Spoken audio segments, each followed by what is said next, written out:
আজকে চিকেন দিয়ে খুবই মজার একটা স্ন্যাক্স বানাবো, যার জন্য চিকেনের পিসগুলোকে আমি খুব ছোট ছোট করে কেটে এর মধ্যে সয়া সস আর টমেটো সস দিয়ে দিব।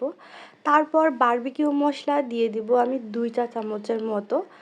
এরপরে এর মধ্যে জিরার গুঁড়া, ধনে গুঁড়া, গরম মশলার গুঁড়া আর অল্প একটু লবণ দিয়ে দিব। আর আমি সামান্য কর্নফ্লাওয়ার দিয়ে এখন এটাকে খুব সুন্দর করে মেখে রাখবো। আমি আগে থেকেই কিছু আলু পাতলা পাতলা স্লাইস করে কেটে রেখেছিলাম। এখন এটার মধ্যে সামান্য লবণ, কর্নফ্লাওয়ার আর সাদা গোলমরিচ দিয়ে দিব। এরপর মাংসের মধ্যেও হালকা একটু সাদা গোলমরিচ দিয়ে এখন আমি এই টুথপিকগুলো ব্যবহার করে চিকেন বাটারফ্লাই বানিয়ে নিব। মাংসটা ভিতরে দিয়ে আলুটাকে রোল করে এর মধ্যে একটা টুথপিক ভরে নিলেই কিন্তু এই সুন্দর চিকেন বাটারফ্লাইটা রেডি হয়ে যাবে। আর এই নাস্তাটা দেখতে যতটা কিউট, খেতে কিন্তু খুবই মজা। আর এই ধরনের স্ন্যাক্স বাসাতে বানালে বাচ্চারা কিন্তু খুবই পছন্দ করবে।